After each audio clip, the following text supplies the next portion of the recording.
there are a lot of parents that don't know which way to turn when it comes to the sports arena. And, this individual, he operates not only on the court, but he operates well off the court. How have you seen recruiting change since you were being recruited as a collegiate athlete?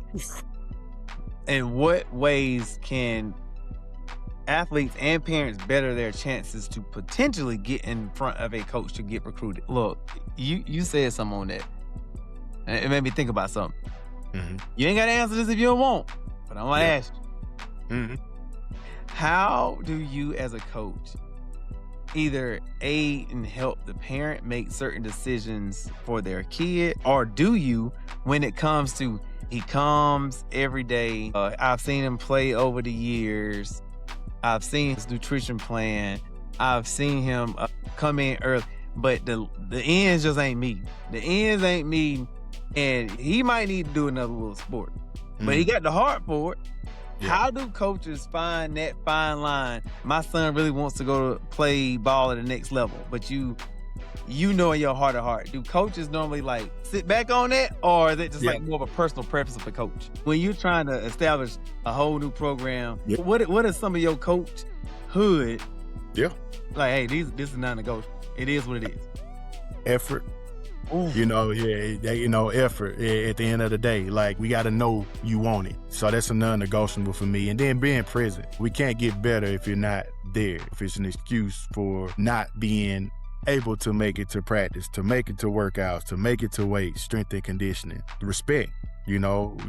Give respect to get respect. I don't deal with disrespectful children or parents, as well, at the end of the day, because I'm going to love on them like they're my own. Do you believe in kids playing multiple sports in their youth or in their middle school, high school years? Outside of the wins and losses, how would you define a successful season as a head basketball coach?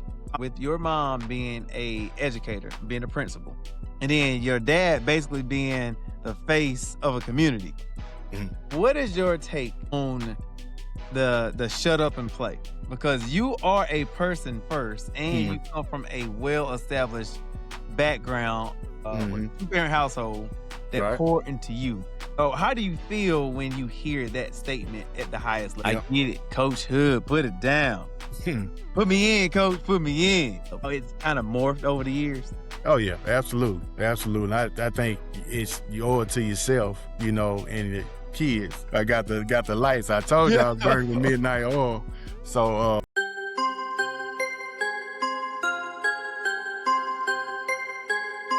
Kendrick, welcome to another episode of Talks with Ken. This is a place where motivation lives, inspiration thrives, and personal growth resides. Yes. I hope you guys are doing well today. I know I am. I have another guest in the building, not really in the building, but on the camera. Of course, I will get my brick and mortar one day, okay, y'all? But it's all about baby steps. And let me get some business out of the way. I want you guys, if you have not followed me just yet, number one, go ahead and click that subscribe link. Go ahead, click that subscribe link, because we have to be the change in order to see the change. That way we can all live in purpose, on purpose, okay? So go ahead and click that subscribe link. And for my new viewing audience, the premise behind my show is to get those who sit on the stool of do nothing to, number one, believe in themselves to cultivate the life that they want to see, even during these tumultuous times. So I want you guys to really home in, take some notes, go back and replay some of the videos that you've seen or that I've recorded that you haven't seen. That way you can form a cumulative idea of what everybody who operates at a high level are doing. And kind of marry that into your own life. So I'm trying to do my part just a little bit, and I want you to do your part for you. So if you have not, please subscribe to the Talks with Ken community so that we can be that change. And without further ado, I want to get into my first guest. And I think this guest is very important because there are a lot of parents that don't know kind of which way to turn when it comes to the sports avenue, the sports arena. And, this individual, he operates not only on the court, but he operates well off the court. And we can kind of dive into the psyche of a very, very high performer individual. I want to say this, and it's glad that I actually know this individual personally. And I got to see him both up close and from afar, and he is definitely the people's champ. He's definitely that. And so without further ado, I want to welcome Mr. Ricky Hood onto the show. Ricky, what's going on, man? Man, glad to be a part. I feel honored, man. I really do. And I'm thinking to myself, Yeah. like you're a real special guy. For me Talk to me. for me to do anything because I've never done anything like this at all. But man, it's this platform is such an amazing thing that you're doing. I'm learning a lot from it. Hopefully, I can give some information that's needed for other people. And this is the gift that keeps on giving. And I appreciate you bringing me on and allowing me to be a part. So Man, thank you. I wouldn't have it any other way, man. Trust me. A lot of individuals that come on the show, they they don't know exactly how much of an impact they have in individuals' lives. But again, people are always watching. And trust me, I've been watching you, how you operate with your family and how you operate in business and your life. So, no, I know the audience, the viewing audience will get a treat today. And I'm gonna dive right in. So, Ricky, who is Mr. Ricky Hood? Man, feel like that's a loaded It question. is. I know. I got you. I got you. But man, I think I'm an underdog. I come from a line of underdogs. Good people, good stock, determined, creative, Mhm.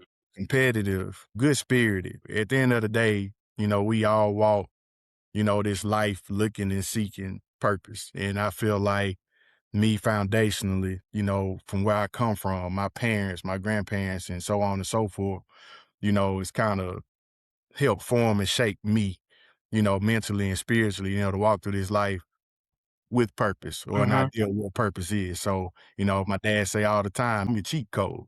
And he is. He absolutely is. Him and my mom both, so inspirational. So they helped mold me and guide me, in my walk. And I'm still on that walk. But that's kind of, in a nutshell who I am, man. And then, we're gonna touch on that topic about your upbringing, but we're gonna touch on that a little bit later. Now, Ricky, what is your current labor of love? What do you got going on? What mission are you currently on? Man, it's so many paths that I'm on right now. I guess oh, I ain't gonna call it a curse. It's a gift of mine being able to do a lot of things. I'm a jack of all trades, Yeah. master of none. I'm Yeah. trying to master it all. Yeah. But my labor of love, man, is giving back. I feel like I've experienced a lot, still a lot to experience, but it's so much that I got up top, man, that I just want to pour into other people, whether it be children, athletes, parents, peers. You know what I mean? I have a lot bottled up inside, that this is a great platform for me, because it's therapeutic for me to have to experience so much, you know what I mean, to be able to kind of just get it all out and stuff. So my labor of love really, man, is really this, it's really sitting and being able to have that conversation, okay, who am I? But what do you know? Who are you? And being able to express myself is huge for me. I love coaching. I love teaching.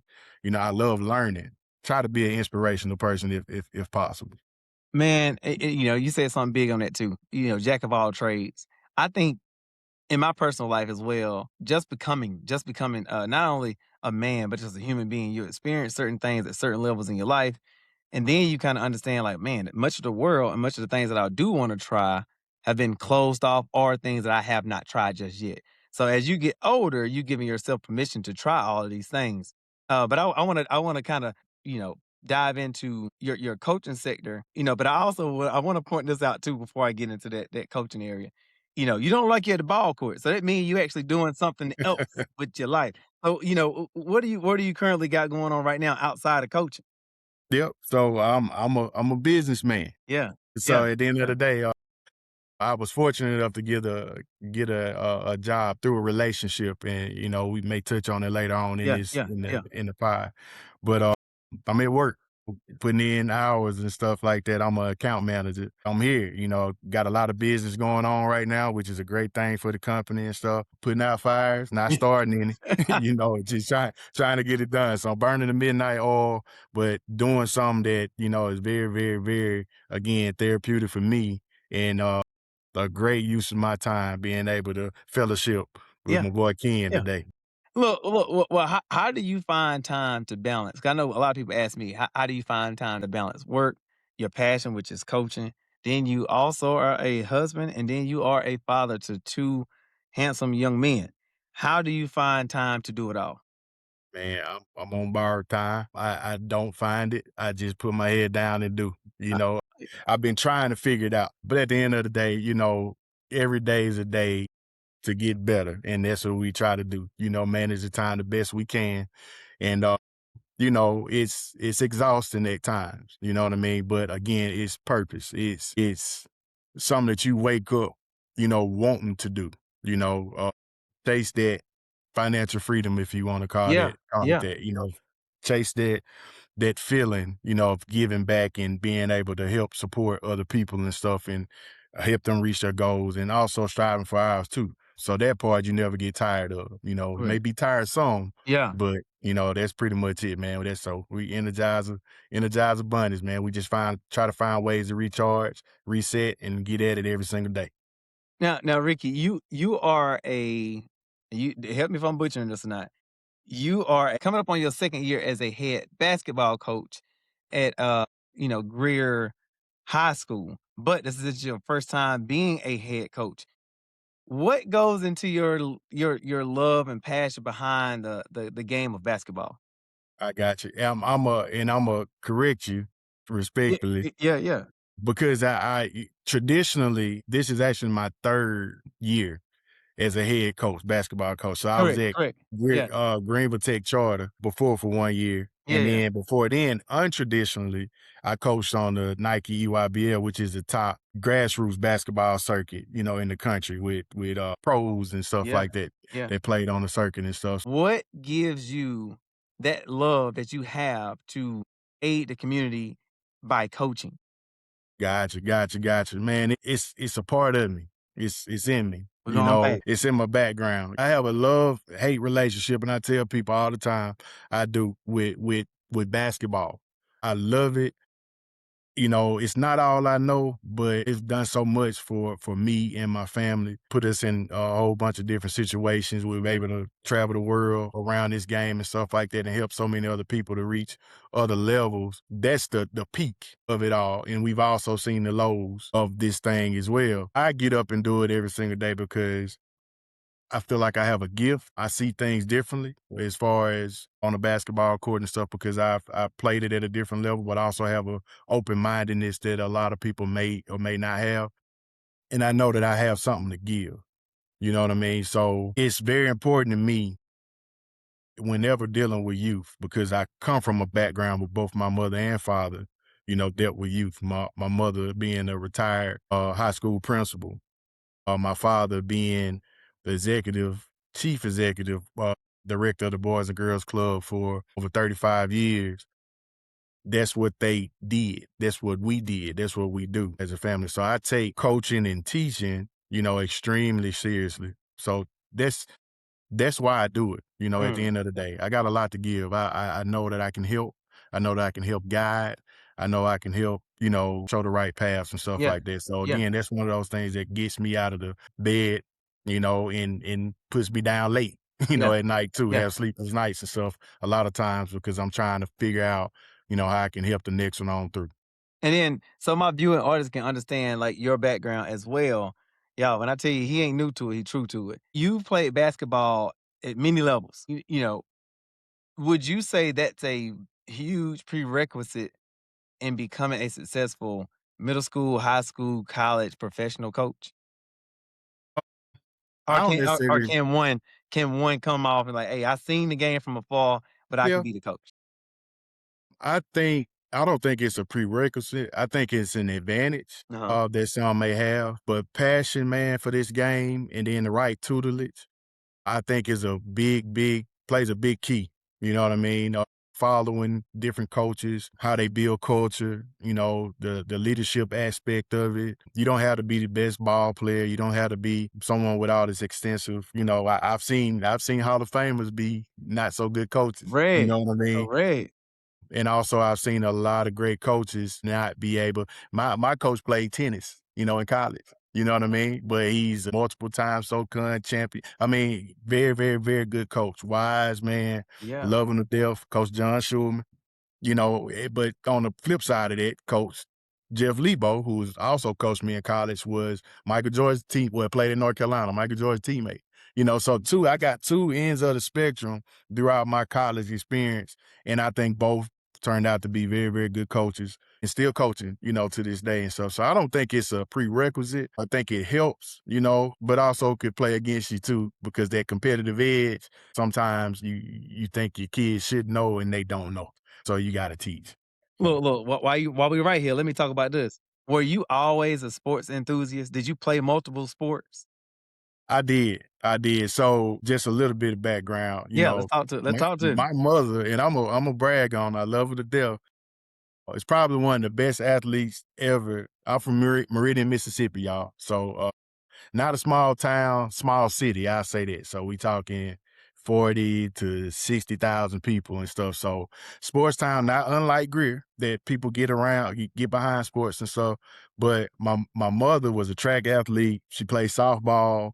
She to this day has a 50. They don't run the 50-yard dash anymore, but she to this day has a 50-yard dash in the state of Mississippi What? record. So just speeds her. And she was a 5'9" power forward at Mississippi State.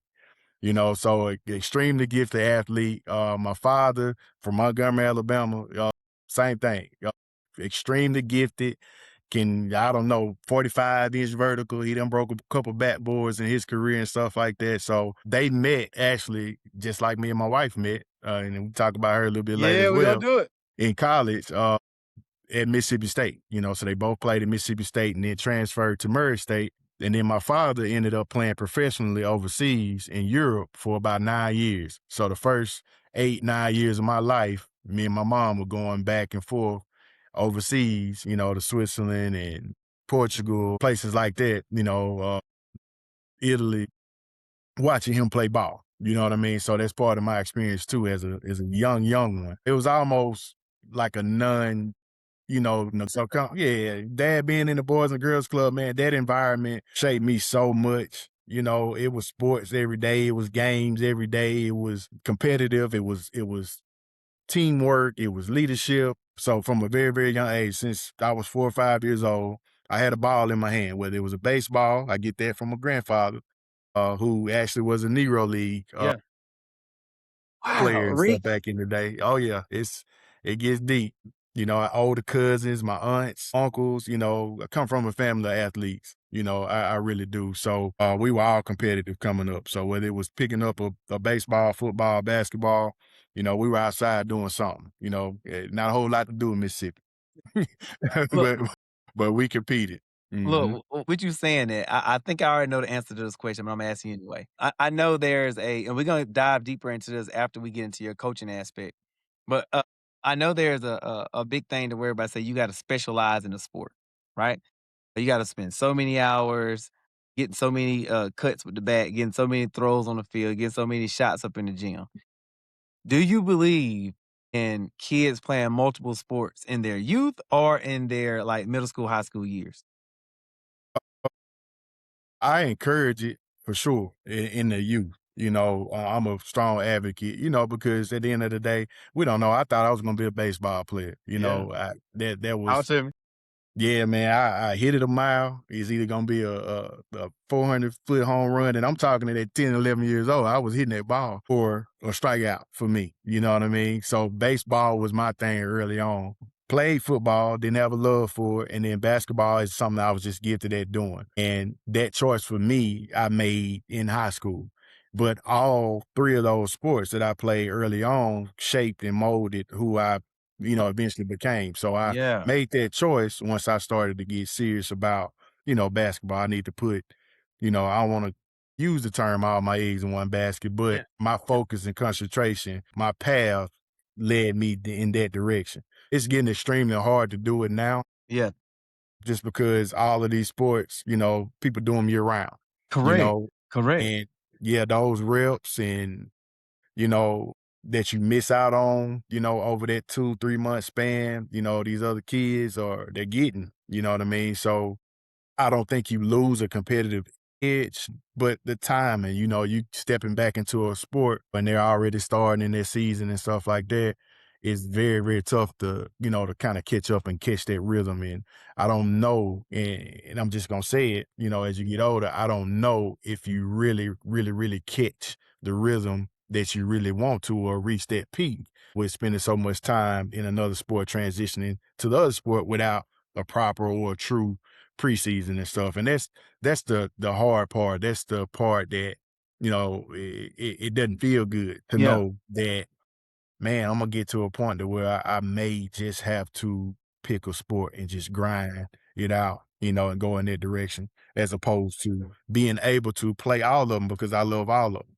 You know yeah, what I mean? yeah, So, but we run into it and stuff from time to time. I got several kids, or I say a handful of kids now, that play football and basketball and baseball. And I encourage them all to do it. Now I leave them alone during the season and try to support them as much as possible. yeah. And then when I get my hands on them, it's all a part of them, get them caught up and up to speed, Yeah. you know. Look, I wanna say the same thing. Me and my wife, we learned on the go with our 2 boys is we let them try a lot when they were in that elementary, middle school age. And then I told my sons, it's gonna come a time to where y'all are gonna have to choose. I mean, I utilize that beta phase when they were younger to just, number 1, say, "Oh, man, he pretty good at this sport. Or he ain't so good at this sport. Oh, he needs some work on this sport. If he did this, it'd be better." And then as he got older, he's like, "Oh, but I love this sport." And he's like, "Okay, now he can talk and tell me what he's really wanting to do." And I marry that just as a parent, looking at it as like, yeah, we need to we this is where you probably need to spend more of your effort and energy at. And then we kinda cut down the 3 sports to 2, and then 2 sports to like 1.5 with the Mhm. respect of the main sport. Would you say that that's probably how it's kinda morphed over the years? Oh yeah, absolutely. Absolutely. I think you owe it to yourself, and the kids. I got the lights. I told you Yeah. I was burning the midnight oil.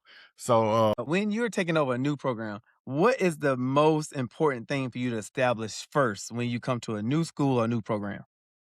uh, I'm big on relationships. I know culture, where a lot of people say culture, like build that culture, but that takes time, and yeah, I'm one, and I learned this from my father too. Don't trust me, because that other word is trust. Watch me. So at the end of the day, coming into a program, I want to lead by example, work hard, show self accountability, just due diligence, just being present, and again building that relationship with the kids, with the parents, with the community, to allow them to know a little bit about myself, so we can build that relationship so they would trust me with building their children when it comes to development.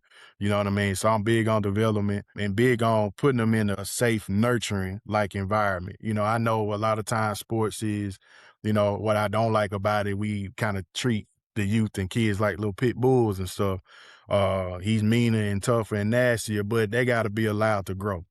So at the end of the day, they need to know that mistakes are okay, but we gonna learn from it. You know what I mean? So that's me. I kind of allow room to grow for the kids, and a lot of people may not understand that method or whatever. But at the end of the day, this is youth development before it's athletic development or Right. basketball development. So I'm big on, cultivating that mind and then planting those seeds and stuff like that when they open to receive whatever that I'm trying to give them or Yeah. portray, you know what I Yeah. mean? And then from there, we fly. And we saw a little bit of that in the season last year, just as an example. Yeah. Yeah. It was a lot of resistance early on. I was new. I got the job late. We started out, we struggled, early on in the year. I don't think we had but 2 games before the new year, 2 wins, I'm sorry. And we spent some time over that Christmas break. We had a big gap in our schedule, but we were able to get in the gym by ourselves and day by day, break down some stuff. You know, would you take that shot if you had this on the line? Would you make that play if you had this on the line? Just teaching accountability and Yeah. teamwork, and it started to matter. They started to seep in. It started to, the culture, you started to see it for the first time, and they started playing for each other, Yeah. really for the first time. And then after that, man, we took off. And my goal now is to, continue that growth, from where we left off last year. Of course, it's a different group of kids and they're different levels of development and stuff, but the mission is the same.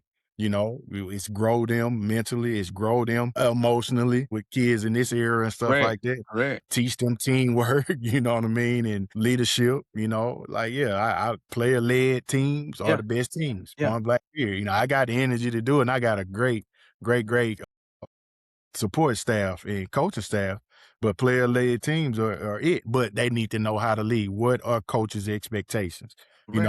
At the end of the Correct. day, it has to be established at the very beginning before you can build anything. That's what. So when you're establishing it, what are some of your non-negotiables? Non-negotiable. Yeah, yeah, yeah. Like, yeah. What are your like when you're trying to establish a whole new program? Yeah, Did you like, hey, this is a non-negotiable. Like, hey, whether it's in the classroom, whether it's showing up late, whether yeah, what is some of your coach hood yeah. like? Hey, this is non-negotiable. It is what it is. Effort.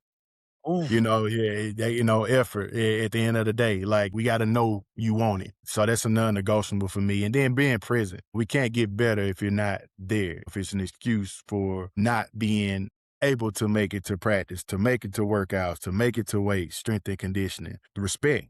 We give respect to get respect. I don't deal with disrespectful children, or parents, as well, at the Yeah. end of the day, because I'm gonna love on them like I'm my own, like they're my own. Right. I'm coaching my son, but I'm coaching them all like they are my son because I'm treating teaching them those traits and stuff as well. So and then just open-mindedness.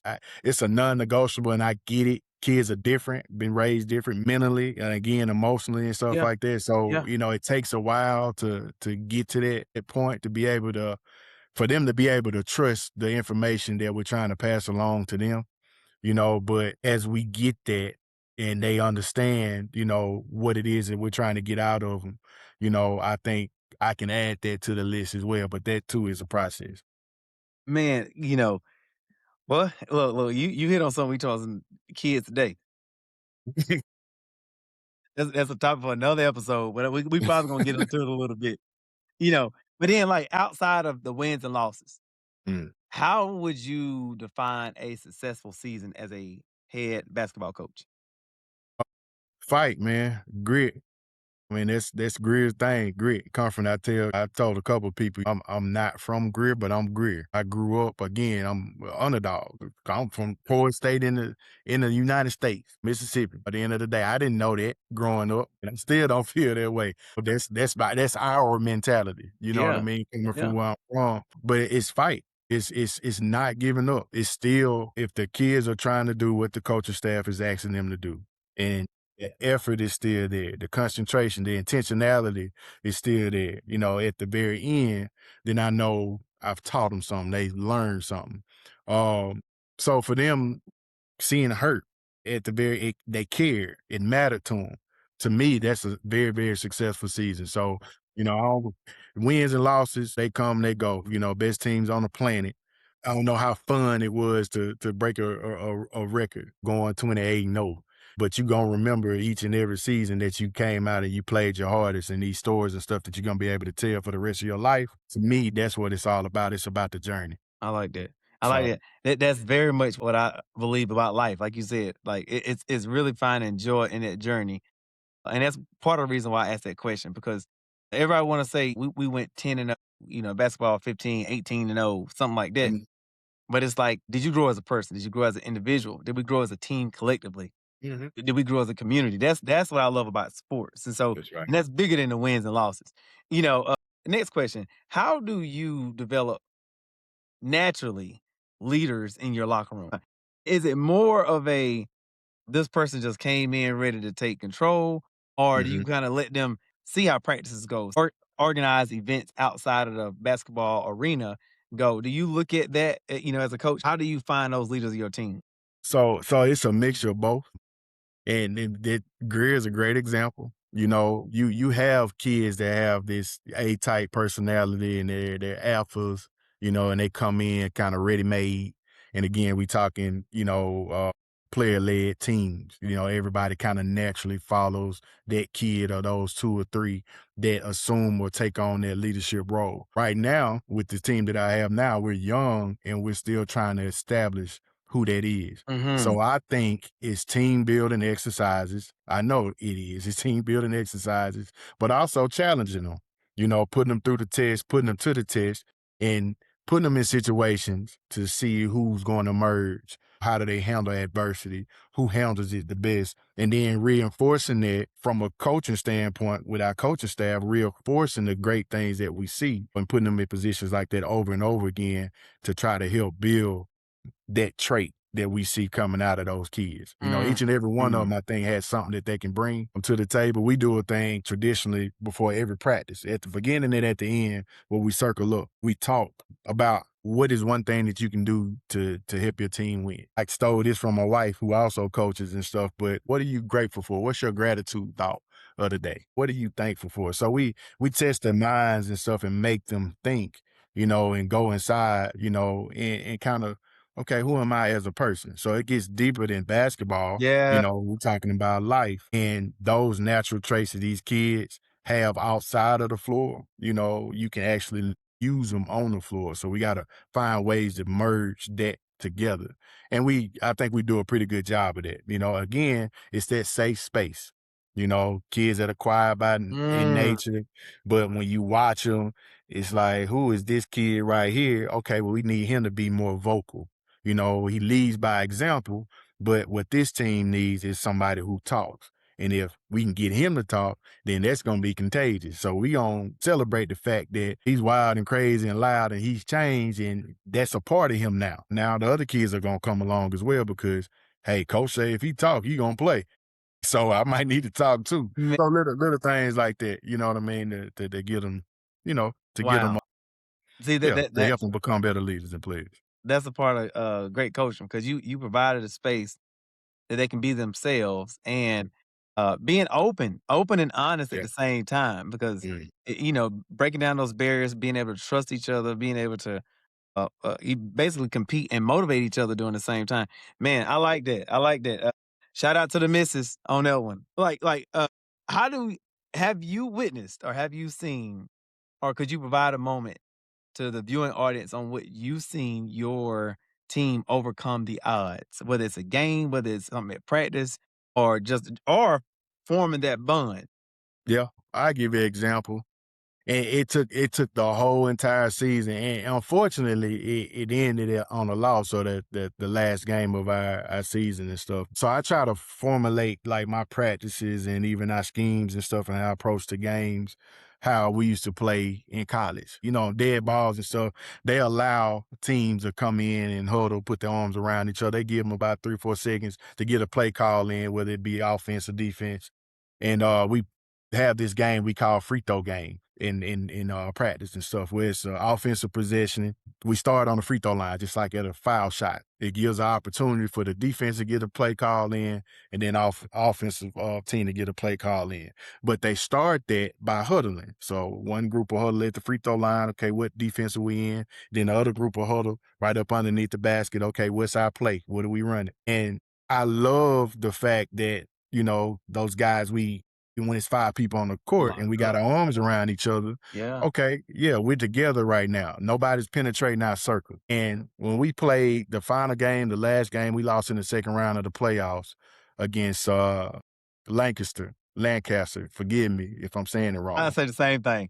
So we on the road in Lancaster, and hostile environment, but great environment for basketball. Loud gym, rowdy crowd. They're coming off a state championship the year before. Small locker room. We actually kind of shared the locker room. We warming up before the game, and the kids trying to intimidate our kids. They running through the lines and knocking us out, trying to knock us off our rhythm. And I wasn't so sure about the, our kids, the Yeah. toughness I was gonna level. You know what I respond. mean? Yeah, how do we respond? Because, Yeah. I'm a fiery guy when I need to be. And I showed that to let them know, like, hey, I'm not afraid. Y'all shouldn't be afraid. Let's go out here and play ball. Love it. So it was a knockout, drag out type of game, man. But it was one moment, I believe, at the beginning of the fourth quarter. We lost the game by 1 point, by the way, where there was a technical foul call. And I saw my kids, the 5 that were on the floor, all huddle and put Mm. their arms around each other like on their own. And I questioned, I'll be honest about it. I questioned because we had some moments, where, okay, are we playing for me or we playing for we? But in that moment, with everything on the line, Yeah. they put them arms around each other and they embraced each other. And it was kids trying to penetrate that circle. Like, no, get away. Because we getting ready to win this game. So as a coach, those moments, They bought win or in. lose, they bought in. They bought in. So it took the whole year, but they got to that moment, man. And then the energy that came from the kids that were on the sideline that weren't playing, it wasn't about them. It wasn't about playing time. It wasn't Yeah. about who scored that bucket. Yeah. It's how we gonna get this next stop? How we gonna Yeah. win this game? How we gonna overcome? So I felt like we grew that game. It wasn't a perfect game. It wasn't. I go back and watch and I cringe at some of the mistakes, but man, the energy, the effort, the intentionality, and then the togetherness that we played with, dude, that made my whole season. It really did. Look, I want to spotlight one thing you just now said. Do you think, as a coach and being around the sport, do you think we put, as fans or as organizations, that's both in high school, college, and pros, do you think we put an unrealistic expectation on how quick a team should be good or great? Absolutely. I think it's unrealistic expectations across the board. We live in a microwave society, so at the end of the day, we need to be good now. Man, he don't know what he doing, and she don't know what she doing. All that talent. Well, you got to get that talent to buy in. I witnessed some teams over the years that's like on the NBA level that had 4 or 5 Hall of Famers, but couldn't quite get it together. You can't Yeah, just throw it together in one year I and might know who you're expect talking greatness. about. You know, you know what I mean? So, been around it, done seen it. So it takes time. It's unrealistic expectations, but at the end of the day, it's a such thing as healthy pressure too, having a Yeah. sense of urgency in order to get it together. So that's where that accountability thing, those non-negotiables, it's like, hey, yeah, your folks up there calling for my job. Yeah, Y'all need yeah, to be, yeah, y'all need to come on and get this work in, yeah. so we can get better. So at the end of the day, when you get a group that, like I like coaching ball players. And what I mean by ball players is that you don't got to tell them to get extra shots up when they leave the gym. You don't got to tell them to be on time for practice. You don't got to tell them to kind of warm up and get ready to go on their own. They No. come in ready made. They already got a little lather going and stuff. They already sweating and ready to practice. They getting the other ones. Hey man, y'all come on. The clock finna hit 0, so we got to be ready to stretch and stuff and be ready to go. But you have to build that in other kids too, and I I like that. understand that I and like have the it. patience, for that, especially at the high school level, man, because they not gonna know it all. And at the end of the day, a very, very, very small percentage of them go on to play at the next level. You Mhm. know what I mean? So I want to try to make that experience for the ones who, the ball gonna stop bouncing for them, after that last high school game, make it a unique and great experience for them, so that's the challenges of it. But I don't expect parents or even fans to understand it. Yeah, So I yeah. really I zone it out, because I'm strictly about those kids, you know what I mean, and the experience that they get. For my viewing audience, I'm about to break this down because you ain't gonna toot your own horn, but I'm about to toot it for you. You come from a athletic family. Your pedigree is definitely a part of you, your brother, your sister, your mom, and your father. Like you mentioned earlier, in your extended family as well. You've played ball at the high school, college level, and you also been behind the scenes in the NBA world, seeing what that goes on. I just want to say, I think that's the biggest cheat code for any middle school or high school player that they could have on a team. I said this the other day. It's like me having a chance to get coached by Emmitt Smith playing running back. I played running back in high school. Like I would want somebody who's been there, who's seen ball at a higher level, who's played ball, who's been at the highest level to be able to coach and teach me what I need to do. How do you take all of that when you've seen the sport at the highest level and, for lack of better terms, kind of dumb it down or simplify that verbiage or process to where middle school, high school kids kind of understand what you're putting down? I wouldn't say it's challenging. Me, I'm truthful. You know Mhm. what I mean? And it's a level of realism that happens when you talking about what your goals are and then what it takes to get to that level. I'll put it like this. In my immediate family, other than my older sister, KK, and I ain't calling her bad at Yeah. basketball. She's Yeah. not an athlete, but out of me and my sister Whitney and Rodney, I'm the worst sibling, when it comes to playing the sport. You know what I Yeah. mean? And I played at a very high level. Yeah. Whitney was a tremendous scorer. She played at Clemson and finished her career out at Chattanooga. And we talking like 20 a game in college, Division I basketball. Rodney there at Duke, played at Mississippi State first, fresh out of high school, played for Coach K at Duke, being a first round draft pick. And, of course, my mom and dad, like I mentioned before, both played at a very, very high level beforehand. Seeing it firsthand, and my mom says it all the time, when you have thousands of kids competing at the same time, Yeah. it's literally like a needle in a haystack, trying to find or identify, who that next great one is. You know what I mean? It's a lot of kids that can play. Rodney will tell you today, he'll give you a list of people he thought that was maybe just as good or better than him. And it's a very, very small window when you're talking about playing at the professional level.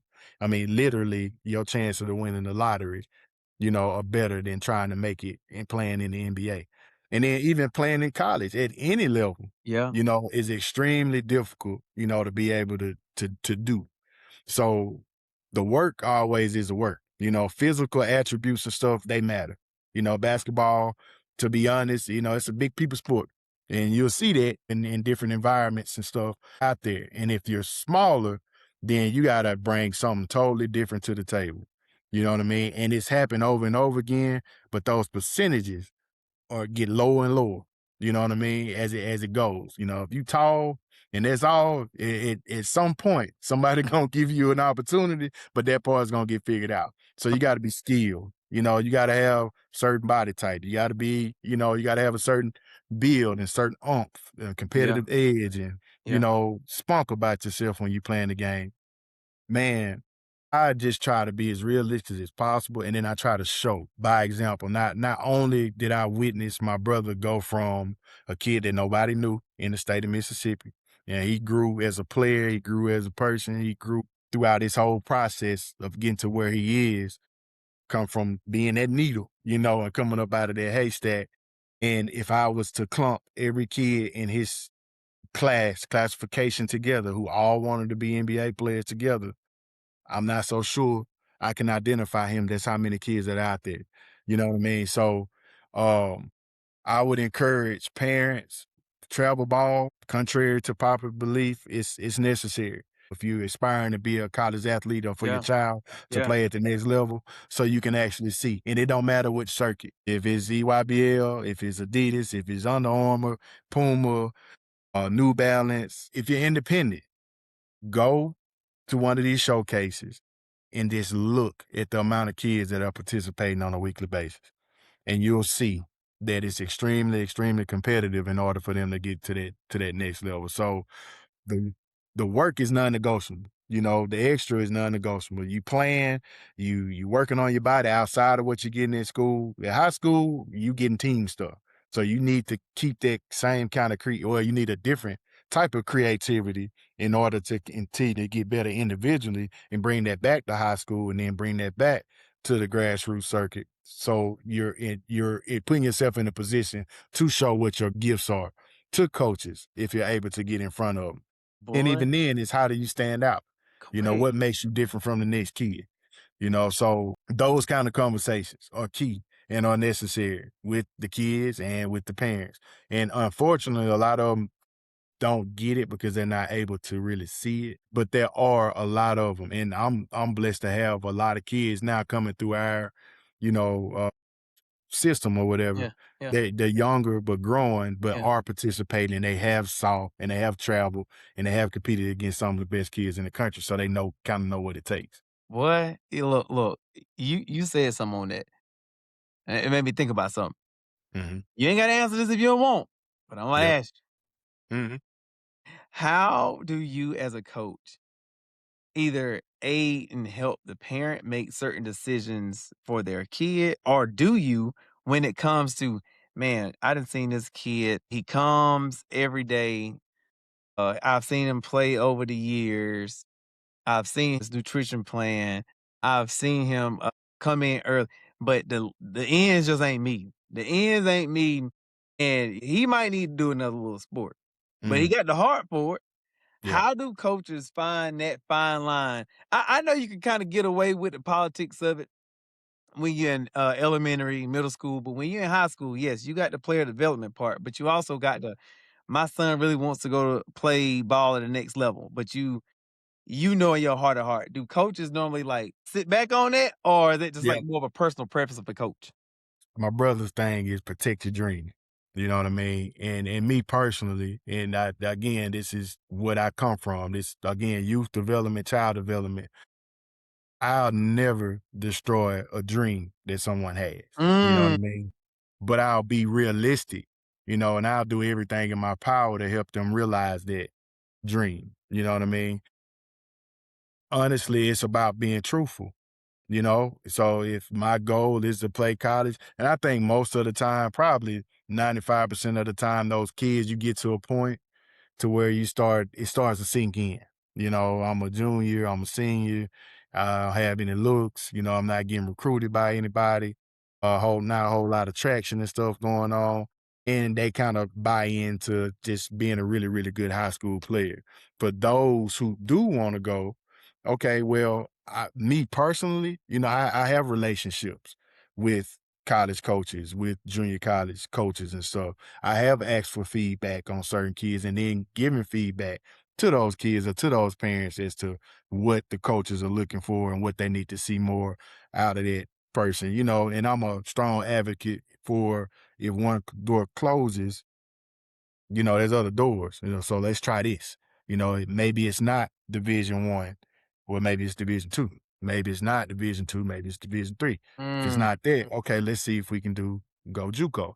You know what I mean? So if they're that persistent and just trying to prolong their career, I'm gonna do everything in my power to try to help that out. And again, it's being truthful and honest. Hey mom, hey dad, look, we done beat down doors, we done asked coaches at all levels and stuff. There are elite camps that's out there. We can try to get them in front of, unsigned senior situations and stuff that's out there. Just try to, I'll never say no. I'll never say quit. I'll never say give up because a lot of times they become late bloomers. They yeah, fall in love with the game late. They learn how to work, late because they never really knew what it took in order to be great, so man, now they letting 25 and 26-year-olds play. So boy, you know what I mean? So it's always hope out there if that's what you want to do. You know what I mean? wow, So that's it. wow, It's just keeping it real, man, and honest, and just trying to use all the resources that I possibly can personally. You yeah. know what I mean? In order to help, and help that kid get on to the next level. Look, I'm glad you said that like personally level because I, for one, I always, as a parent, I find it, and I take it my personal responsibility to try to do my homework to see how I can aid my kid, whether it's training, whether it's film, whether it's eating, whatever it is. I try not to leave the heavy lifting up to the coach. And what you said, I'm gonna say that sounds like an anomaly. I mean, you have some coaches that utilize their personal resources, and you've been a part of ball for a very long time at every level. How much do coaches or can coaches really utilize that, to aid their players, like, in high school? Is that something that's forbidden, or is it something that's like, "Hey, it is what it is, I just been around us." I've heard people say, uh, I ain't gonna put my name on that kid, based off Yeah, of, yeah, you know what I mean? But yeah. if you got a kid that's buying into your program, hard worker, dedicated, got love for it, check all those boxes. Why wouldn't you, Mm, just try to and I'm not begging anybody to sign a kid, yeah, at the end of the day, all I'm asking for is for you to take a look. Here's film. I can send this to you. Can you come to practice? Can you watch the kid? Can you show up, to his AAU event and stuff? And I get no's too. I done got some empty responses and, with emails out there with college coaches as well, guys that I've dealt with in the past. We sent kids to play for them and stuff. So it's their prerogative if they Wow. want to take a closer look, Yeah. to them. But at the same time, I'm still going to exhaust every effort, in order to try to get them there. So because what if it was my child? And if Correct. it and it literally is my child, now that I'm going through with it. So, yeah, Imma fight for them just like Imma fight for him, but I think also it's parent, y'all gotta it's the skin in the game, Yeah. it's part of it. What is your investment in this thing? And then I think it's a mistake to solely rely on, high school coaches, in order to get them on to the next level. So, to me, it's a try. You see it? It's your high school coach, it's your travel coach, it's your personal development coach, your strength and conditioning guy. Rely on the relationships and stuff that you build over time with other people within Mm. the community or surrounding in the state. If you're not putting a highlight tape together Yeah. in a small summary of his attributes, physically and statistically, you're not emailing, you're not trying to call, or you're not trying to get them to these elite camps because you can go. A lot of people call them money grabs, but if we're really serious about trying to get to the next level, I'm gonna do everything I can to at least try to get my child in front of Exposure. entire coaching staff. And you never know, because I think a lot of the times these coaches see gems in those sessions and stuff as well. So yeah, it's an investment. You may have to spend that $100 to $150, for that 4-hour session on Saturday or Sunday, but at least you know that you did everything possible and to allow or to help your child get a look or opportunity to get in front of someone who may or may not, want to bring them on board, whether it be full ride, partial ride, a walk-on Correct. situation. You know what I mean? So if you really like, I hate to use the word desperation, but in these times, as hard as it is to get a scholarship offer, we gotta let ego and all that other stuff go and do whatever we can to try to get our child, if that's their goal and that's Yeah. their dream. Yeah. So we gotta protect the dream. Look, I was about to ask you that follow-up question. How have you seen recruiting change since you were being recruited as a collegiate athlete? And what ways can athletes and parents better their chances to potentially get in front of a coach to get recruited? Yep. Since this I 2001, know it's been a minute. I ain't telling your age, but it's been a minute. yeah. Me, I was playing kinda when AAU kinda came onto the scene, early 2000s, played on the Adidas circuit before it blew up and became Three Stripes and all of that. I was exposed early, to big time basketball. I saw Amari Stoudemire to the day I leave this earth is a kid that I saw as a 17-year-old. And, I know this gonna sound bad, but no, I ain't gonna say I'm not gonna say that. I'm gonna say I knew my chances of making it to the NBA with my goals and my dreams with when I saw that kid in high school, I knew it was levels to it. You know what I mean? Because I was used to being one of the best or the best around my area in my state and stuff. But when I saw 6'10", windmilling on people's heads and stuff like that, that exposed my brain to something that it took a minute to register. So I came out like a year, same year as Carmelo Anthony, guys like that. LeBron, Oh, was the following year, Chris Paul, and seeing phenoms, really, really opened my eyes and stuff to how this thing really, really works. But my personal journey when it came to recruitment and stuff, it was my father. It was him taking the camcorder at the time and yeah. filming me doing workouts in the Boys and Girls Club gym in Meridian, Mississippi, seeing me do layups and jump shots and pull-ups and stuff like that. And then it was contacting the people that he knew, old assistant coaches that he played for, friends, old teammates, and then it was identifying which camps to go to. This is early 2000s. So the Colonnade basketball camp, they held it every year in Birmingham, Alabama, is where I got all my offers from. I don't know if they still do the camp. I hope they do because I'm going to send my child there if they do. But a lot of the coaches in the Southeast at that time all went to that camp during the summer. So this was outside of AAU or travel ball. Mm. And they camped out for a couple days during that weekend, and they saw talent from Mississippi, Alabama, Florida, Georgia, and I performed well. And from that camp, the calls, the letters, the offers and stuff started flowing in. So that was a great time for me, exciting time for me. Didn't have a clue. I was getting offers from people in like Tennessee Tech, and I never heard of Tennessee Tech. OVC, great tradition, everything. Same league as Murray State where my dad played. And what's the Tennessee Tech? I had a teammate who also was getting offers at the time, Braxton Robbins from Tupelo. We used to clown each other. Lumberjack talking about Stephen A. Austin, and it's like we had no clue, you know what I mean, that these were Division I programs that played a great brand of basketball at a very, very high level. You saw it was an educational process, that happened. So Birmingham Southern and Sanford and Tulane and, it's like teams recruited me and stuff back in the day. Fast forward, watching my sister's recruitment, which Don Staley recruited her when she Wow. was at Temple. I Go. mean, was on her like tough. I need Whitney Hood type. She was in her final three.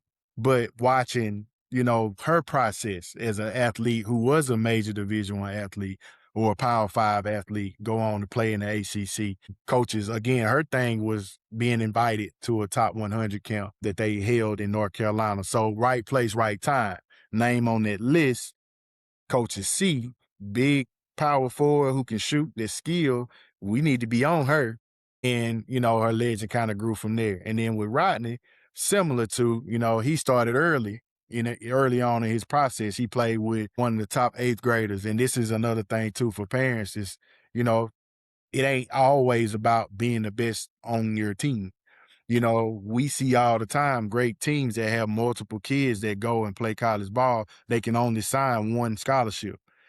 So Rodney played with a kid named Quentin Ross, who was the number one eighth grader in the country coming out of high school or going into high school. And his coach, God rest his soul, Omar, was playing them up as eighth and ninth graders. They were playing against 16, 17-year-olds. So they got their heads beat in for a couple years. But on a national level, by the time they were sophomores and juniors, it didn't matter to it. The fear was gone. The anxiety was gone. They just went and played ball. And it did, yeah, exactly. They got those looks. Fast forward again, I mentioned briefly about me coaching on the EYBL. My family had an EYBL program for about 7 years in the state of Mississippi. And that was from Rodney's being a Nike athlete, his agent at the time, Travis King, who was one of the, I say, godfathers of AAU or grassroots basketball, Yeah.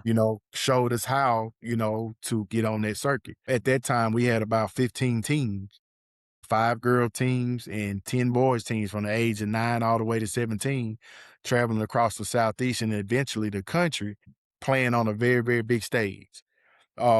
This is pre-COVID, 2017, 2018, the Nike circuit, and I want to give them their just due because it's just different. Adidas is great. All the platforms are great. Anytime you can put kids on a platform or on a stage where they can play at a very, very high level and for an opportunity to go and play for Yeah. another level is a Yeah. great opportunity. But for us, it was eye-opening as a family because we were directly able to put the top kids in our area, which was Yeah. the state of Mississippi, some Yeah. Louisiana, Alabama, Tennessee, in front of every college coach in the country. And from there, it's like them picking apples off a tree. I want him, I want him. Kids were getting scholarship offers based off of layup lines. And I'm not kidding. I mean, that's how they were giving them out like Skittles.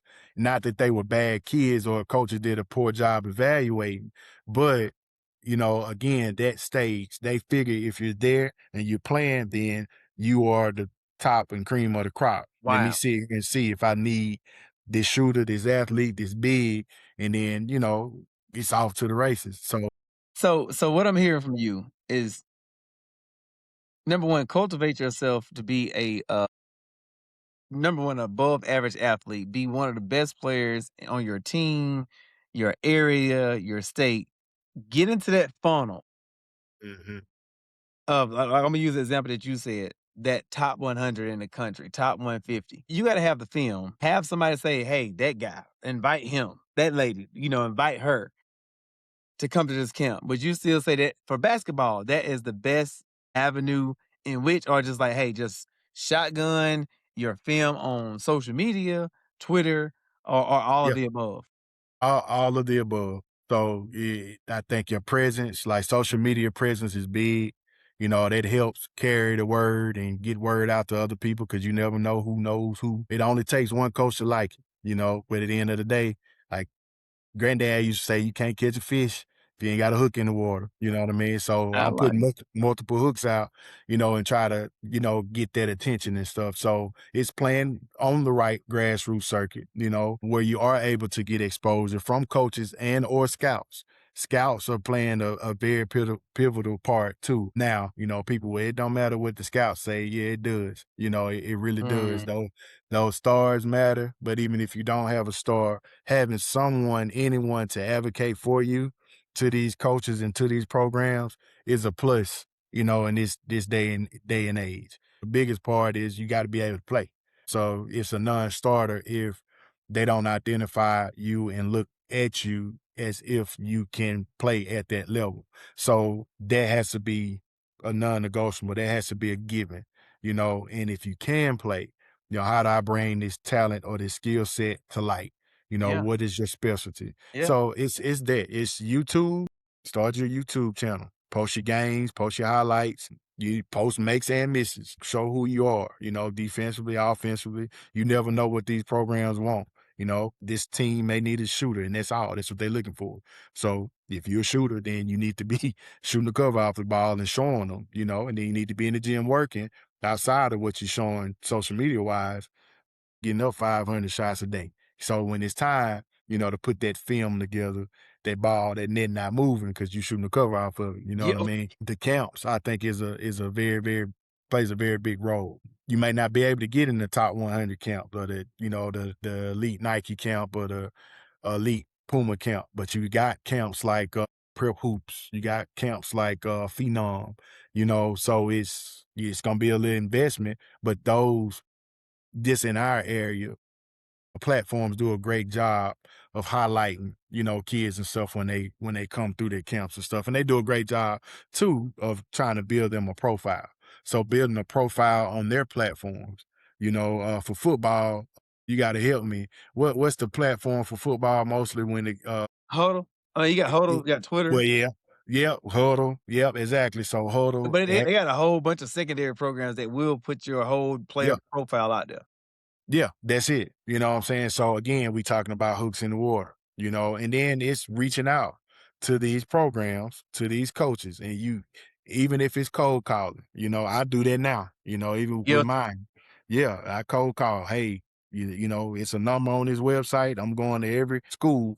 You know what I mean? That's in that league or in this area that I feel like my child can play for. And, if it's a number on there, hey, coach, you know, uh, I see one of them in the street. Hey, coach, start that dialogue and that Yeah, conversation and yeah. stuff. And again, you got to we're not begging, but all I want is a look, an Providing access. opportunity. Yeah, yeah. That's it. You know what I'm saying? I want to let you know that I have a kid, that can possibly play at the next level, and it may not be for you, but I know y'all travel, You coaches know somebody knows talk. somebody.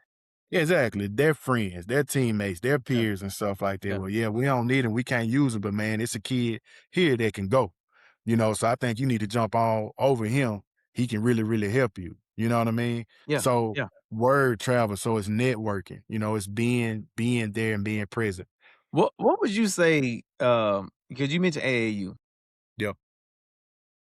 Just like anything, many programs across every sport. How does one cipher, "Hey, that's they just want my money," versus they developing players, versus they just putting together a team, versus this is really gonna help my son or daughter get to that Yeah. next level? How does a parent look at those different AAU programs? Yeah, I think a lot of that is asking questions, you know. So one of my things like upbringing, my pops and my mom always used to say, be a sponge. Sometimes just sit back. You ain't got to be the first to talk, first to act, but sit back and kind of watch and evaluate. So for us, because we just went through this, and you ain't gonna always get it right. Yeah. This Yeah, yeah. the circuit, this journey will teach you. You know what I mean? It'll teach you, and you're not gonna always make the what you in your mind is the best decision, but it's still gonna be the right decision because you went out there and you tried. Right. You know what I mean? You tried to put your child in the best possible situation in order to help them and to grow. And you may get there and figure out and realize, yeah, this is a money grab. Yeah, they not as organized as yeah, they don't really have the relationships that we need in order to, get my child on to the next level and stuff like that. So it's watching, it's talking to parents, that are already a part of that. Is kind of watching the trajectory of kids that have came and played in that program because it's we in the digital age, so social media, a lot of these programs allow, so they'll boast about who's come through and who's played. You can go watch them. You know what I mean? Yeah, there's plenty of tournaments. You can grab the schedules and stuff like that, and kind of sit back and watch coaching style, looking at dynamics of the team. Are you putting your child in a situation to where, well, this high school coach has 3 kids that he coaches on his team, Mm. and I'm about to put my child in a situation to where he's playing even though we feel like he can beat those Mm. kids out, but Yeah. loyalties are loyalty, and I'm just using it as an example, Yeah. Yeah. Parents but gotta be present in the process, basically. exactly, and even when you're present, again, we seen the highs and we seen the lows. At the end of the day, though, man, I give a whole bunch of credit. We started to do the grassroots AAU deal because of the fathers and because of the mothers who couldn't find that situation. So Imma do it myself.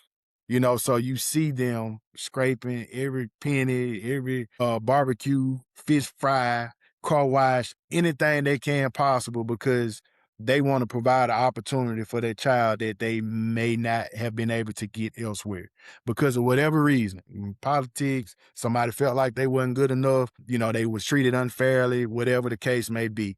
Okay, cool. I love that mentality, man. You gonna bust your butt and you gonna hustle for your child and what you feel like is right.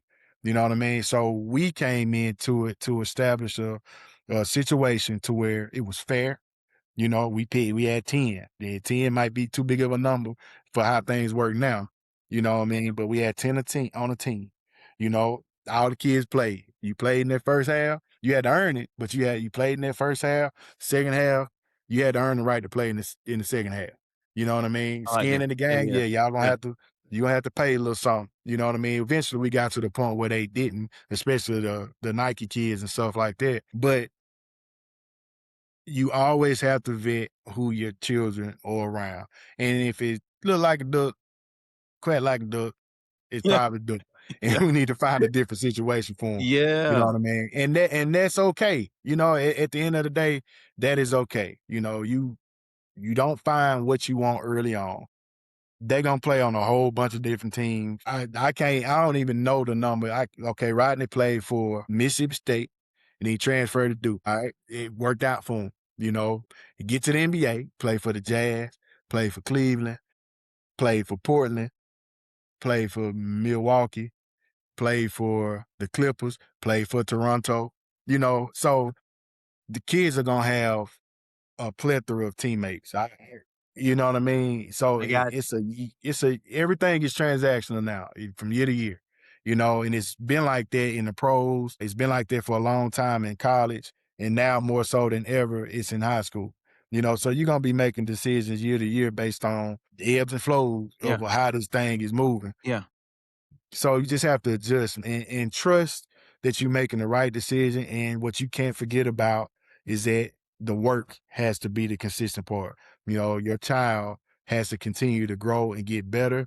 And then you have to protect their mind, and their spirit and their dream too, because you don't want to put them in a situation to where they get crushed, by somebody else who doesn't necessarily have the same level of interest in getting them to the next level as you do, you know? Man, yeah, let me piggyback off of what you just said on that. How do you protect the kid, and whether it's in basketball or any other sport, you as a dad or you as a coach, in this response, how do you protect the kid from burnout? When you say, parents know their kids, coaches know the kids that they're coaching, how do parents better address the situation of burnout when it comes to balancing, hey, you need to go to training. Hey, you need to be working out. Hey, you need to be eating right. Hey, you need to go to this AAU tournament. Hey, you need to get some shots up when you get home. How do you personally, or how do you as a coach say, hey, this is what I would recommend? See, I think it's easier as a coach. You know what I mean? Those are days off. Those are mental health days, Okay. breaks and stuff. Hmm. We're gonna do something totally different in basketball today. Don't pick up a ball today. Just go get some rest, get caught up on your schoolwork, do what you need to do. Let's go to a college basketball game and watch. Let's go outside and play outside at the park. You know what I mean? Like on a black top. Let's play baseball. Like I like that, throw the match. Now I ain't get a chance to do it this past year, but we gonna do it in the Hive this year a couple times. And then those are those gratitude moments that we talk about. Outside of basketball, do you got to take interest in the child as a high school coach, outside of what we're doing every single day because we're putting their minds and their bodies through it every single day. We're testing them, we're challenging them to go to another level. It's just, they're not machines or robots. We're talking about children, talking about kids, we talking about, human souls and stuff that as soon as they leave this gym, they're going to go eat a burger and they're going to Mm, sit down and play yeah. they video games and get on the phone, Snapchat and everything else, you know what I mean? So knowing that that's a reality, we can't treat them like machines because they're not. And as a father, it's the same thing. It's realizing or recognizing when they're just tired. I know my child, I do, both of them. Ricky is a relentless worker, like he works. I had to peel him off and say, no, we're not going to the gym today. Your body needs to rest, because we're going to have injuries and everything else, Right. the spunk and the spirit that he plays with. And he's an easy one because when I know he's real rested, he's energized and his game changes with that. If he's tired and he's mentally exhausted and stuff, he's a totally different player than when he's, has a fresher kind of mindset. And that's something that we working through because at the next level, they're not going to care, but right now, You it's building it. taking those mental health breaks. Let's do something different. Let's go sit down as a family and eat. Let's get out of the dungeon, not the dungeon, I'm sorry, but the repetitive, mundane part of every day, rinse, repeat, with this basketball thing. Oh, I would say the same thing. Get away from the sport, take a little breather, get your feet up under you another way, then come Mm. back with new eyes, new spirit, and then be able to get to it. How do you deal with a kid who's not quite performing in the classroom or dealing with some struggles away from court? How do you refocus them? Or if you see that reoccurring, how do you deal with that as a coach? Again, that's personal relationship, with me. You know what I mean? Expectation, getting to the bottom of it. If they're struggling, especially if it's repetitive, then it's something deeper than what's going on, in the classroom. So we need to have a deeper conversation as to what's happening at home. Why are we having these issues with you not doing what you're supposed to be doing and stuff in the classroom and really getting down to the root of the cause, because at the end of the day, surface level stuff, well, I'm gonna run you to death if you don't do what you're supposed to do. Mm. Yeah, that's not, yeah, I'm not a strong advocate, of doing that. Now having consequences, yeah, absolutely. Yeah, you're not gonna play. You're not coming to school. That's not only a school rule, but that's my rule too. You know what I mean? You can't practice if you don't come to school the day of practice. You skipping class and that's a non-starter for me. Or you're not in school suspension. So it's gotta be consequences because in life there are consequences. And I'm in the business of, it's not just a basketball coach, but these men, young men are going raise and have families one day, so teaching accountability and stuff to them early. My hope is that that same level of accountability or even higher, that standard, they'll pass along to their children. So you won't have many of those Yeah. conversations. Yeah. But I'm a strong believer that you get it at the root, then you won't have those issues. And there's been situations to where, you know, I had kids almost get expelled from school early on. But as our relationship grew and Mm. cultivated and the Yeah. trust and stuff that we gained, and I ain't talking about, hey, basketball coach, let's go talk to the coach. I tell the principals in the heartbeat, like, no, you discipline first, because that's out. You do what you need to do. If they got to go and be out of school for 3 days or 2 weeks or whatever, they'll deal with me when they get back. So I'm always gonna reinforce that with them first. And then when you get to me, we'll deal with it. But again, having a relationship with that child, having that conversation with that teacher, having that conversation with that administrator or with that counselor, having that conversation with their parent, again, is tried. All right, let's get to the bottom of it. Okay, why is it that we having this issue? You know what I mean? And Uh-huh. allow them to talk, allow them to express themselves, and sit back and listen. And then from there, we can work on solutions. So Great. I'm all about solutions and stuff. And the child, yeah, we come from an era, we stay in the child place, you're gonna do what I tell you to do. I mean, that's how we grew up. These kids feel like they got a voice, and sometimes they just need to be and feel heard. And the love part too. They feel like and they know that you really got love for them. Yeah, man, their behavior stuff ain't an issue. You Wow. know what I mean? Them Ladies and coming gentlemen, and being there, not an issue. So that's why when you ask me about first thing you do, hey, I'm trying to form that relationship relationship. first. I You know? get it. I Yeah. get it. Coach Hood, put it down. Put me in, coach. Put me in. Look, all right, let's switch gears, man. Let's talk about love and basketball. I ain't gonna hold you long. All good. I got some more questions. Well, I got you. I got to get them. Let's talk about love and basketball, man. You mentioned earlier, you alluded to it. Mhm. You and the missus are coaches. That's right. How did this love and basketball kind of begin, and how have you guys balanced your roles within the household while coaching? Yeah, man. So again, I gotta go back to 2002, 2003. We met at UT Chattanooga is where we went to school. She was a member of the girls basketball team. I'm a member of the women's, I'm sorry, women's basketball team, member of the men's basketball team, both freshmen, graduated high school the same year. And it started as a friendship, you know what I mean? Early on, first semester, going into the second semester.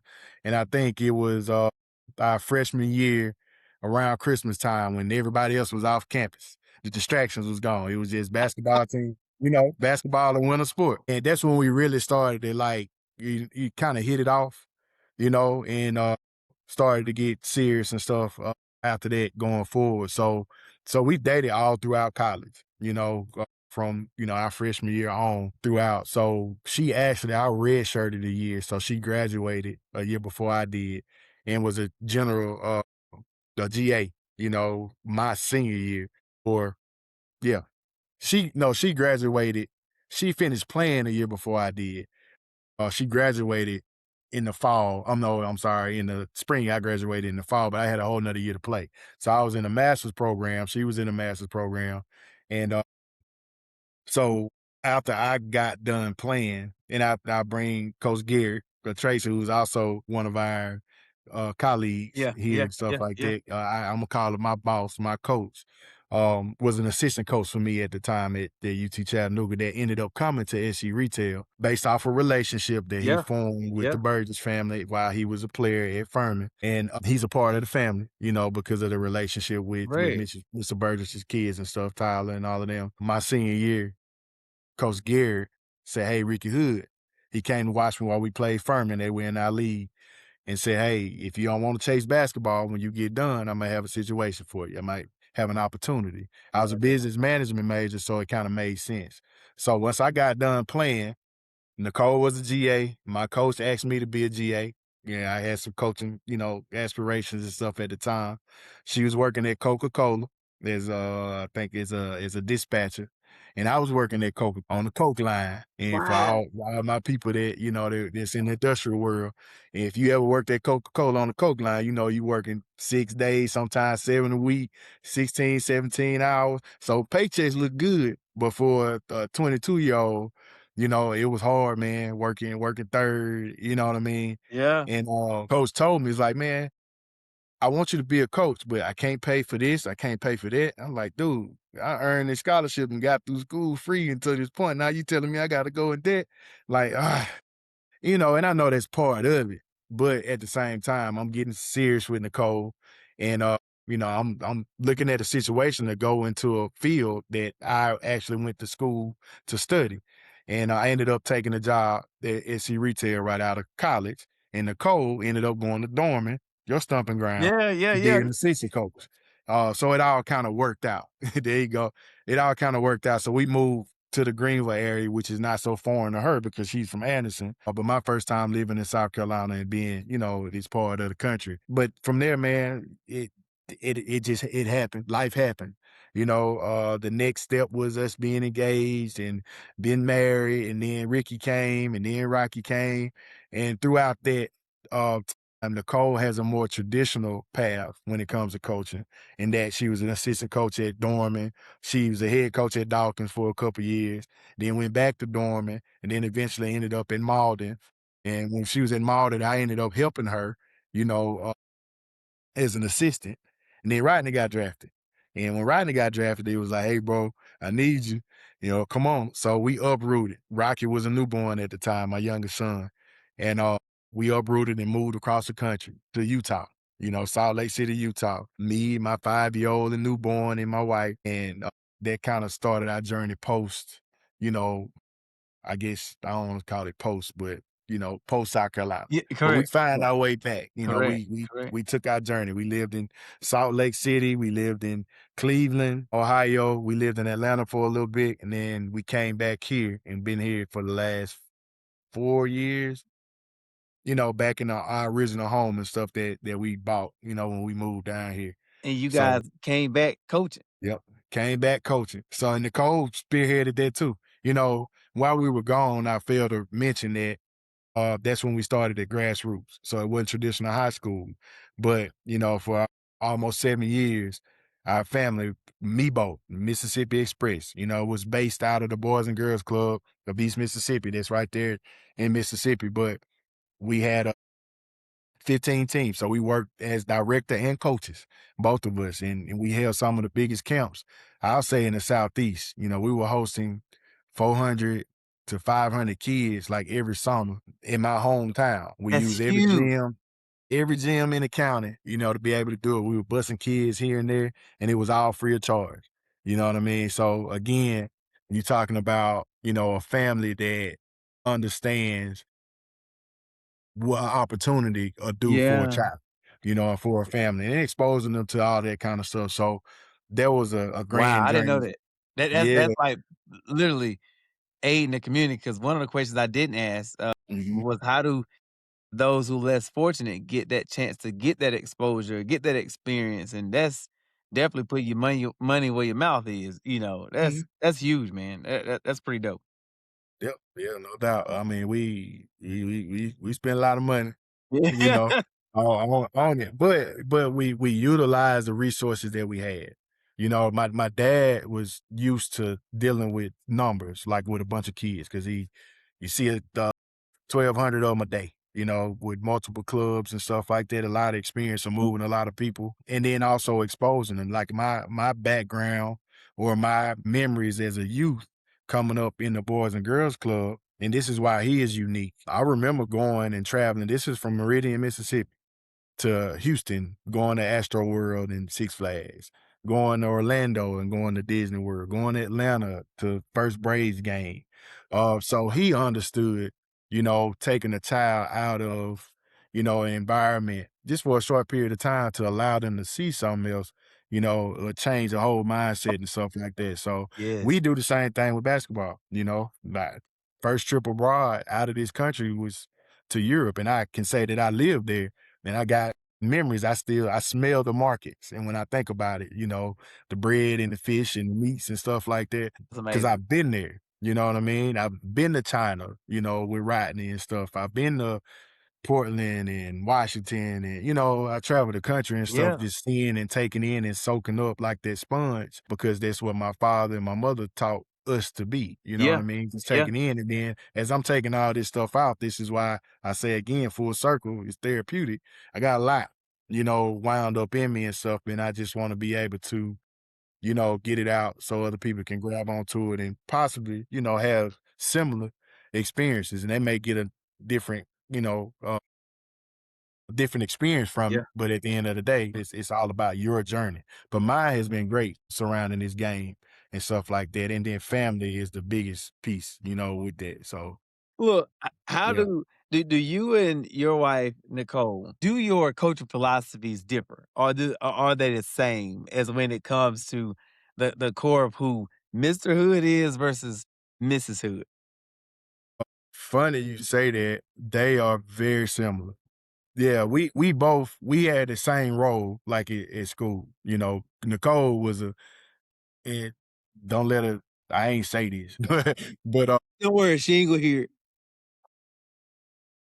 she a better ball player. We talking about somebody who is what do you call it? Miss South Carolina, coming out, high school and stuff. She averaged a triple double, a Hall of Famer here, high school and stuff. Going to Chattanooga, we had similar experiences in that. I was a top player coming out of Mississippi, one of as well going to Chattanooga, but we were used to being the best player on our team. We get to school and it's a totally different game. We had to learn how to work. The weights affected us differently. The playing style affected us differently. The verbiage we didn't know, we didn't understand. That part is really what kind of drives us, because a lot of these kids are going to school and they're not prepared. You know what I mean? To know what the rigors really are. Right. How hard you really got to work in order to not just get there, but you got to work hard to stay there. You know what I mean? So we found our way on the floor by working hard, digging in, and then being indispensable. And we made ourselves indispensable by doing what coaches say you need to do in order to win games. And that wasn't necessarily scoring the ball, but if you defend and you rebound, and Yes. then you got a spot on my floor. You know what I mean? So we both were we were glue guys, or glue gals, Yeah. and that we held the team together as an anchor on defense. And then we just made heady, timely plays on offense, and we didn't care who got the credit. As long as we out here on this floor helping our team win, in that position Yeah. and stuff, then that is what, you know, Ricky, you might get 4 or 5 shots a game. You get what I'm saying? And I had to buy into that role if I wanted to play because I went out there jack happy just shooting the ball. Man, come sit by me. And I had to learn that lesson, but Man, I I went love from that. that. Yeah, I went from that to being, I played more games than probably 95% of athletes who ever played at UT Chattanooga just being on the floor. So I had a great career. You wouldn't see it in my stat line, so you can Google me. You might see 6 or 7 points, but in that, defensive player for 3 years, defensive player of the year for 3 years straight. Nicole can say the same thing. I played in the NCAA tournament. We won a championship, in the Southern Conference and stuff. I was a 3-year captain.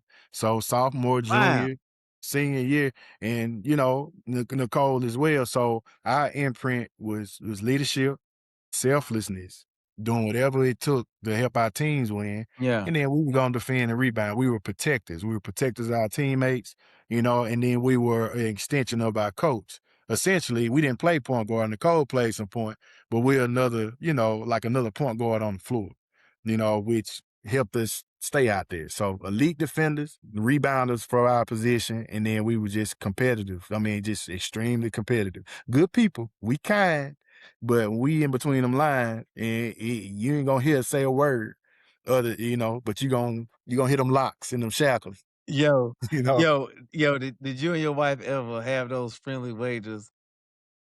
Hey, if I beat you in 21, you got dishes tonight. Did y'all ever do Yeah, that? little basketball scene. Nah, we really didn't. I mean, we in college I can remember us playing now, over the years it's kind of been the shooting contest. Yeah, yeah, yeah, yeah, We'll yeah. get in there. I'm a better shooter, man. But she admit in one breath, oh, well, you taught me how to shoot because she really didn't have a consistent shot, coming into Chattanooga. And we used to spend time in the aux gym, just kind of working on her form and all that kind of stuff. I couldn't shoot neither at that point in time. I wasn't allowed to shoot. I was a legend in the aux gym, outside of the SoCon game.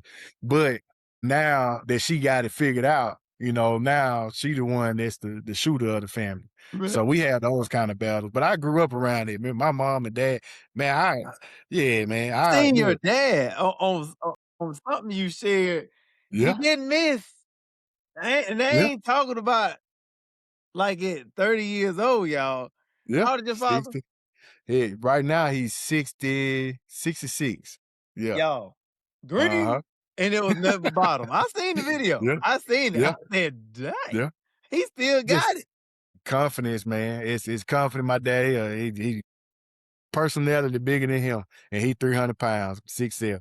You know what I mean? So love him to life. And my whole family, my man, our front yard and our goal in our front yard. My dad, my mom, my brother, my sister, me, we all out there playing 21 and it's competitive. We kicking up dust, trying to win that game for bragging rights. But it's all love though. You know what I Love mean? that, So man. yeah. That's really ball is life, man, and then your Mhm. family get to partake in it.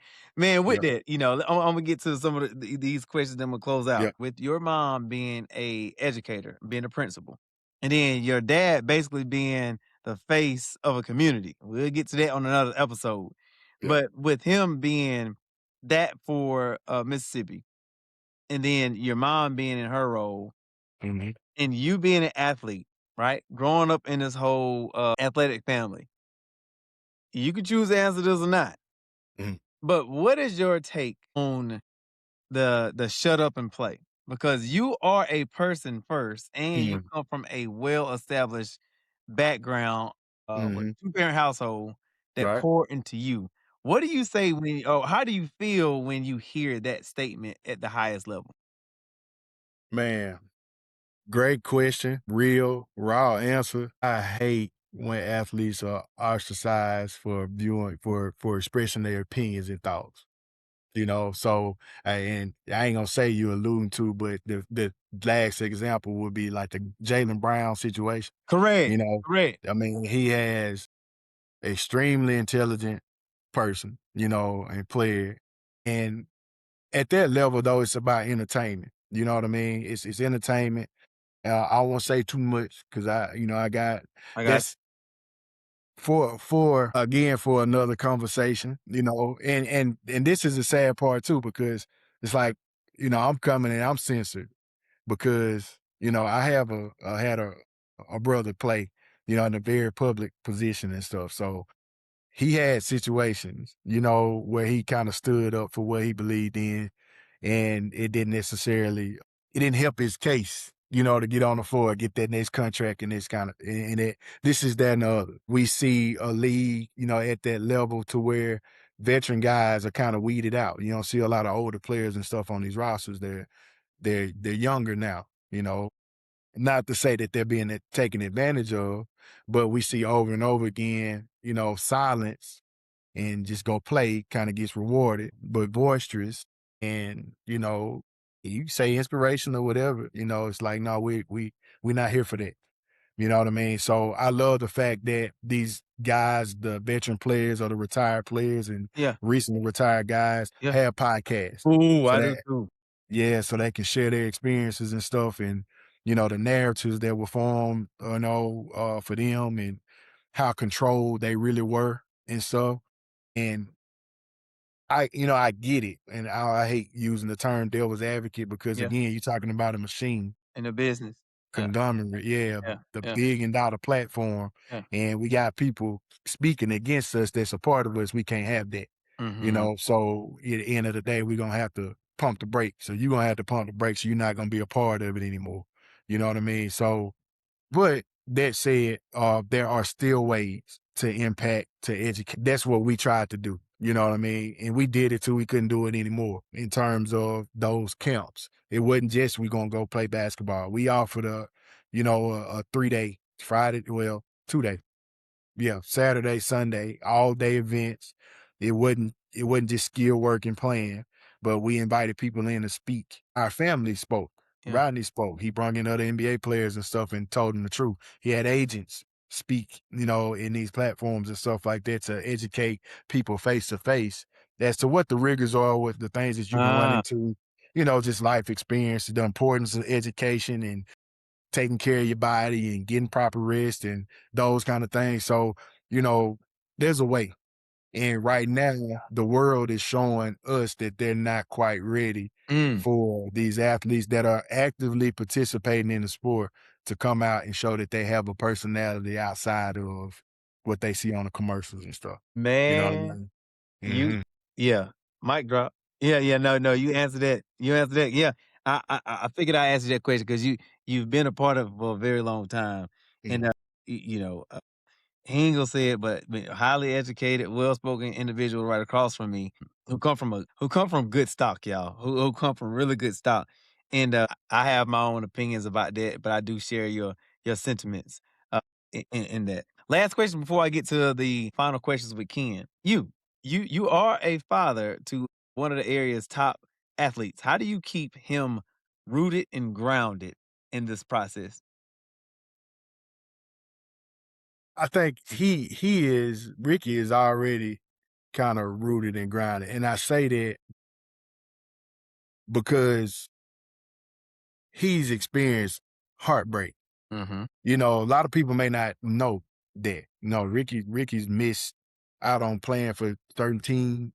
He's been cut, you know, a few times. He's been told no.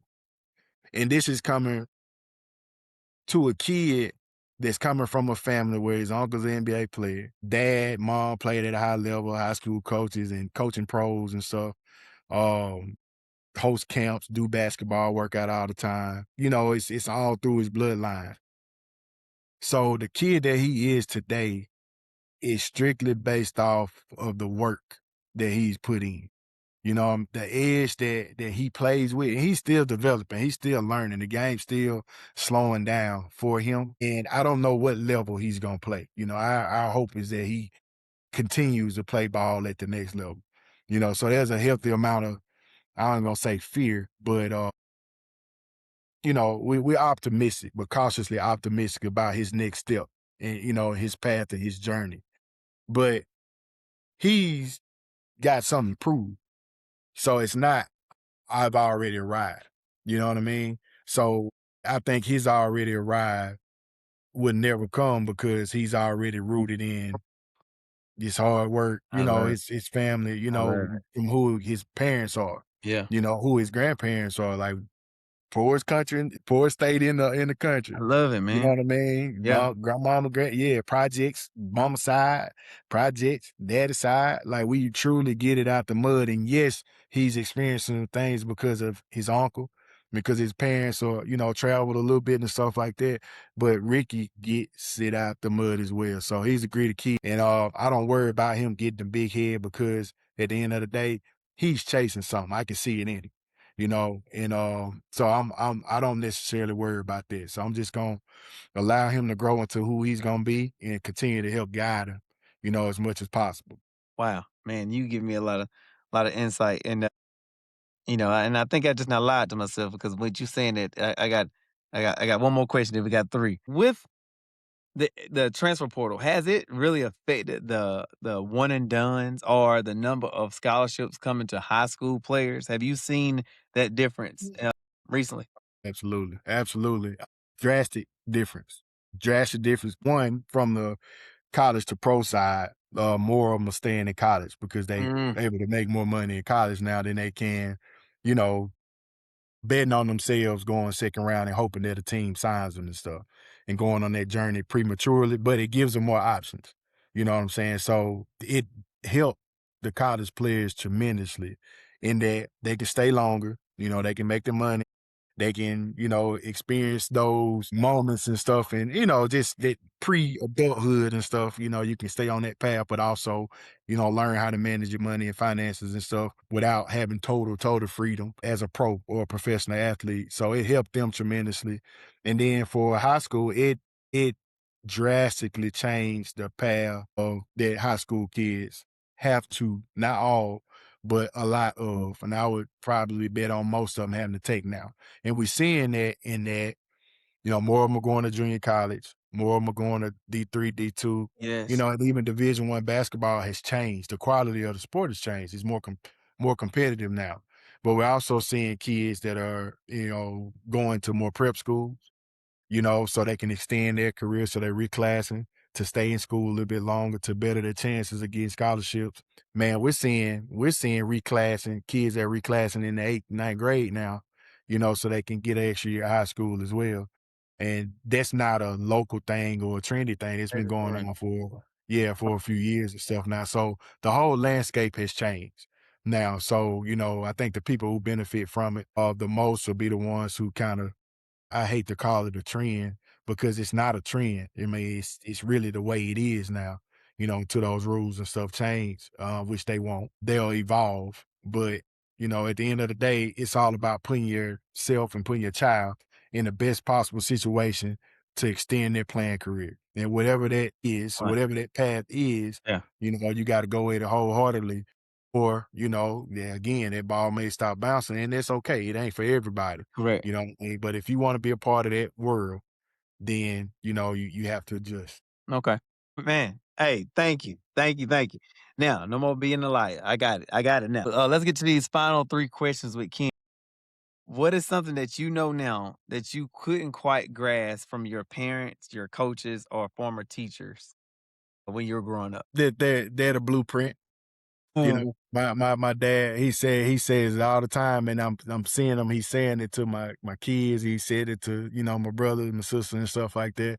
Like, I'm your cheat code, me and your mama, y'all cheat code when they talking to me and my wife and stuff like that, because they've experienced so much. We never been 60 years old before. You know what I mean? We never been, in certain positions and stuff, but they know what we've been through. Hmm.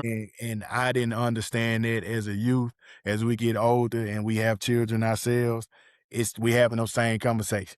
You know what I mean? Like, you don't have to walk the exact path that I walk, but at the end of the day, like, you can still use us as a blueprint, as a guide, so that's it.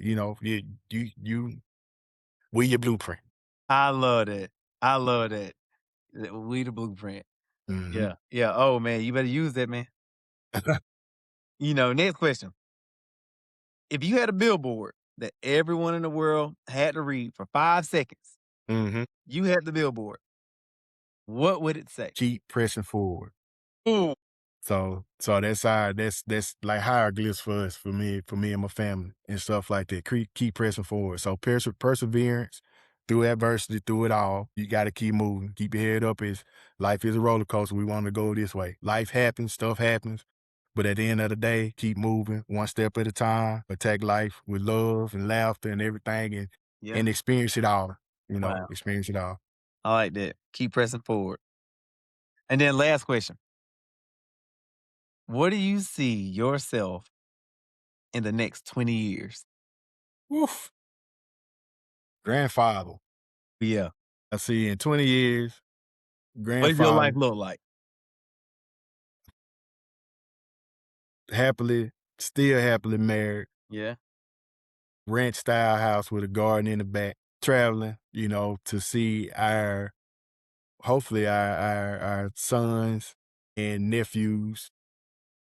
Maybe not Ricky, he'll be a little older, but Rocky, he still got some time to play. Then I got some nieces and nephews and stuff that, got a chance to be real special with this game, but regardless of what they decide to do. But visiting their kids, I love it. forming a better relationship and stuff with my sisters and brother Mhm. and stuff like that as well. And it's, family time, man. Just loving living life. Man, I love it. I love it. Man, Ricky, Yep. ladies and gentlemen, he has way more to tell. And I kept this time a little bit longer today, and but I really want you guys to get to the core of his thought process, how he is, and the family in which he comes from. But I hope you did just as much as I did.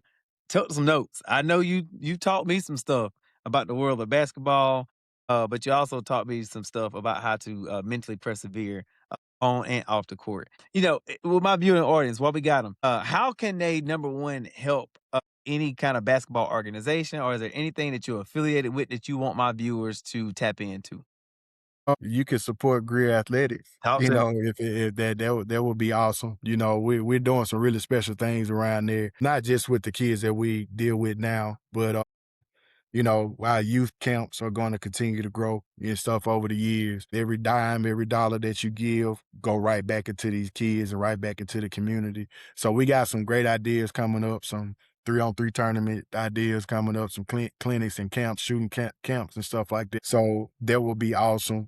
So we're trying to do some stuff from a social media standpoint to spread the word because me and Nicole really, really do try to change the culture of basketball in a positive light everywhere that we go. And that will be extremely helpful for us. Now we'll get it out the mud. We're gonna grind for it. Yeah, But if you want to help, yeah. I think, just kind of being present, whether that be your time, or if you can donate financially and stuff like that, that would be a tremendous help. And and For sure. and for the radio and viewing audiences that's outside of the state of South Carolina, this is Greer High School in the state of South Carolina, the upstate area, and that's in Greenville/Spartanburg County. So you guys can definitely tap in and tune into that. Thank you for providing that information for me, Ricky. Is there anything that they can follow on social media, or is it they can follow you personally, or I don't know? Yeah, you can follow me personally. It's R Hood Jr. on Instagram. My wife is Coley Cole 35 on Instagram. She's very inspirational as well. Great athletics or great men's basketball, on Instagram as well. We do a great job. Jamar Dean is our social media coordinator. He is extremely special and stuff when it comes to that. So we're very entertaining when it comes to the basketball and stuff. But our life, we try to live it and be an example for other people and stuff like that too. So you follow us, we'll follow back because we're always looking to learn from other people as well, being that sponge. Man, I'm gonna make sure I had it in the show notes, okay? So guys, thank you guys for tuning in. And again, in order to be the change, we first have to be the change. Let's continue to walk in purpose, on purpose. And this is your boy Kendrick and Mr. Ricky Hood signing out. Peace.